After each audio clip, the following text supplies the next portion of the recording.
എന്ത് രമണ? ആംഗ്യ ഭാഷ ചോദിക്കുമല്ലേ? എന്നാ ഊര് കൂടി എവിടെ ആംഗ്യ ഭാഷ ചോദിക്ക്. ആംഗ്യ ഭാഷ ഞാൻ കാണിച്ചു തരാം. എടാ നിന്റെ ഊരും കുടിയും എവിടെയാണ് നിന്റെ? അയ്യോ കഞ്ഞി കൊടുത്താ പറയാന്ന്. എന്നാ മൂണുങ്ങ്. നിന്റെ ഊരും കുടി എവിടെയാണ് പറ. അത്തായത് നിന്റെ ഇനി നീ ഊരണ്ട. ഓക്കെ മോനെ മോനെ വീട് നിന്റെ എവിടെയാണ്?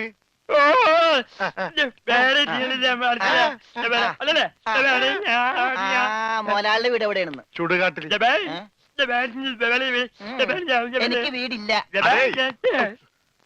ഞാന് കേരളത്തിന് അങ്ങേയറ്റം മുതൽ ഇങ്ങേയറ്റം വരെയുള്ള എല്ലാ നാടുകളും ആംഗ്യ ഭാഷ കാണിച്ചു തരാം. ആംഗ്യ ഭാഷയിൽ ആംഗ്യ ഭാഷയിൽ ജബാൻ ജബാ ഊര്. അതെന്താ മുതലാളി? ഇവിടെ കണ്ണൂരിന്നാണ് ഞാൻ പറഞ്ഞത്. നിനക്ക് മനസ്സിലായില്ലേ? ഇപ്പൊ പറഞ്ഞപ്പോ മനസ്സിലായി. ഈ പൊട്ടന് മനസ്സിലായി. എന്നിട്ട് ഈ ഒറിജിനൽ പൊട്ടന് മനസ്സിലായിട്ടില്ല.